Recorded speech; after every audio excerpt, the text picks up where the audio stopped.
Suryo dan tim advokasi anti kriminalisasi akademisi dan aktivis Rabu siang mendatangi kantor Kejaksaan Negeri Jakarta Selatan. Kedatangannya untuk meminta Kejaksaan Negeri mengeksekusi Sylvester Matutina karena sudah memiliki kekuatan hukum tetap dalam kasus fitnah sejak 2019. Rabu siang, Roy Suryo dan tim advokasi anti kriminalisasi akademisi dan aktivis menyerahkan surat permohonan eksekusi terhadap Ketua Umum Solidaritas Merah Putih Sylvester Matutina ke kantor Kejari Jaksel. 2019 lalu, Sylvester Matutina dilaporkan keluarga Yusuf Kala atas kasus dugaan fitnah. Kasus bergulir di Pengadilan Negeri Jakarta Selatan dengan vonis 1 tahun. Setelah Sylvester banding, hasil putusan banding hingga kasasi, Sylvester Matutina dinyatakan bersalah dan masa hukuman ditambah menjadi 1 tahun 6 bulan. Menurut Roy Suryo, hasil putusan kasasi hingga kini belum dieksekusi Kejaksaan Negeri Jakarta Selatan. Bersangkutan sendiri statusnya adalah terpidana, ya berdasarkan putusan nomor 100 tentang dari Kejaksaan tahun 2018 297 2018 lagi dan 297 dan 287 kasasi. Jadi yang sebenarnya yang bersangkutan itu sudah harus dieksekusi oleh kejaksaan dan harus masuk ke dalam ruang penahanan ya atau masuk lembaga pemasyarakatan. Jadi ini yang kami mohon kepada Kejaksaan Negeri Jakarta Selatan untuk melaksanakan eksekusi meskipun. Saudara, terkait hal ini kami juga sudah meminta keterangan Sylvester Matutina terkait tudingan yang diberikan Roy Suryo. Sylvester menjanjikan akan memberikan keterangannya pada segmen lain di Kompas Petang. Kami harap Anda akan tetap bersama kami. Di sisi lainnya, Saudara, politisi Partai Demokrat Yan Harahap menanggapi ucapan Presiden ke-7 RI Joko Widodo yang menduga ada orang besar di balik tudingan ijazahnya palsu dan masih diproses di ranah hukum. Yan menilai pernyataan Jokowi sebagai mantan kepala negara tidak elok karena mengarah ke insinuasi atau tuduhan tersembunyi. Terkait tudingan orang besar yang disampaikan Jokowi, Demokrat menyatakan pernyataan Presiden ke-7 RI itu menunjukkan lemahnya argumen atas kasus yang menjeratnya selama ini. Sekretaris Badan Riset dan Inovasi Strategis DPP Partai Demokrat, Yan Harahap, menilai masalah akan selesai jika ijazah Jokowi ditunjukkan ke publik. Nyata melakukan tuduhan bahwa ada orang besar di balik kisruh ijazah palsunya. Jadi kita melihat kurang pas ya seseorang yang pernah memimpin Republik ini selama 10 tahun malah melakukan tuduhan yang sifatnya insinuasi. Tuduhannya menuduh orang tapi tidak percaya diri, menuduhnya diam-diam gitu loh. Jawab bahwa tinggal tunjukkan saja, selesai perkara. Semua adem, tentram dan damai Indonesiaku. Presiden ke-7 RI Joko Widodo menyatakan tidak pernah menyebut nama tokoh maupun partai politik terkait isu ijazah palsu, terutama Presiden ke-6 RI Susilo Bambang Yudhoyono yang santer disebut dalam berbagai dugaan. Jokowi pun membantah Presiden ke-6 SBY terkait dalam masalah ini. Ya, ada. Saya pernah berbicara masalah warna. Adanya orang besar itu Pak Jokowi nggak mengetahui ya? Bukan nggak mengetahui, saya sampaikan ada orang besar yang membackup. Tapi sekali lagi jangan ada yang merasa takut, apalagi sekelas Pak SBY. Artinya memang ada orang besar, ada yang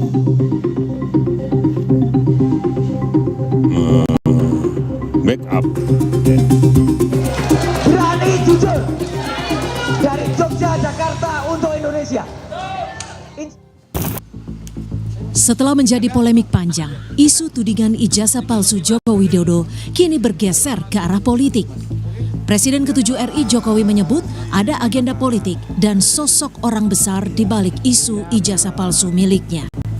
Menurut Wakil Ketua Umum Projo, Freddy Damanik, pernyataan tersebut dilontarkan Jokowi bukan tanpa maksud.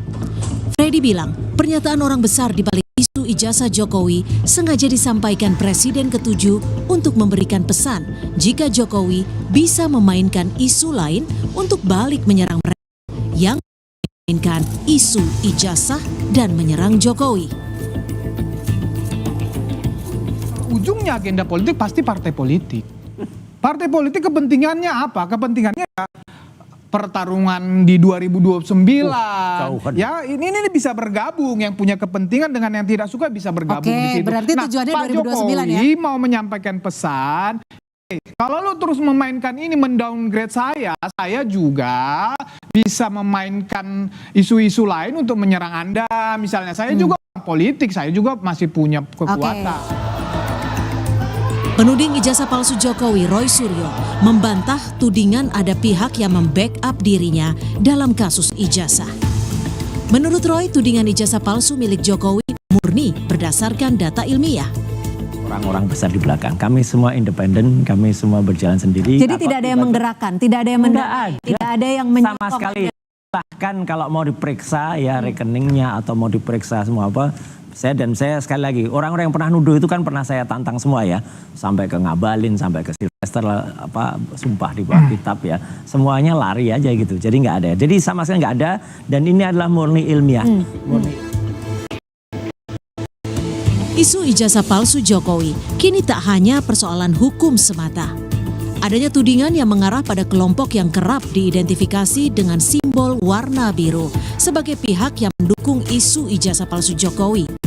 Mengarah ke Demokrat, membuat kader partai tersebut angkat bicara. Juru bicara Partai Demokrat, Herzaki Mahendra Putra menilai, tudingan Partai Biru di balik isu ijazah Jokowi adalah upaya adu domba SBY dengan Jokowi. Tuduhan tersebut adalah fitnah yang tidak berdasar. Istilah Partai Biru yang diarahkan kepada Partai Demokrat merupakan upaya insinuatif yang menyesatkan dan mencemarkan nama baik kami. Mencermati adanya pihak-pihak yang mencoba mengail di air keruh dengan memanfaatkan isu ini untuk mengadu domba antara Bapak SBY dan Bapak Jokowi. Hingga kini laporan Jokowi soal pencemaran nama baik terhadap Roy Suryo CS masih berproses di tingkat penyidikan Polda Metro Jaya. Sementara, terkait tudingan ijazah palsu, Jokowi telah diperiksa di Mapolresta Solo pada Kamis 24 Juli lalu. Dalam pemeriksaan ini, polisi menyita ijazah S1 dan SMA Jokowi. Tim Liputan Kompas TV.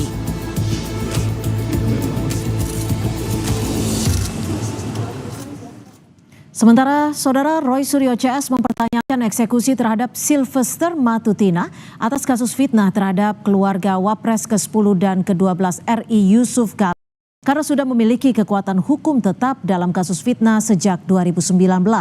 Sudah ada jurnalis Kompas TV Jona Hamonangan di Kejari, Jakarta Selatan.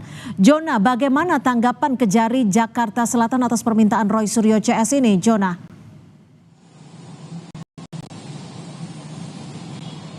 Ya Cynthia, terkait dengan kasus ini bergulir lagi. Sebenarnya ini adalah kasus lama yang pernah terjadi, tapi memang terkait dengan eksekusi tidak dilaksanakan. Jadi inilah maksud dan tujuan kedatangan Roy Suryo ke Kejari untuk mempertanyakan mengapa Sylvester tidak dieksekusi. Dari pihak Kejari sendiri sebenarnya tidak ada jawaban yang pasti atau tidak ada jawaban yang clear atau untuk membenarkan adanya stok kejadian tidak. Tapi yang pasti ini juga masih harus menunggu. Mungkin dari Kejari Jaksel juga akan menunggu tanggapan dari Kejati Jakarta. Tapi kalau kita ingat atau ke flashback, ini adalah kejadian yang sebenarnya sudah terjadi cukup lama.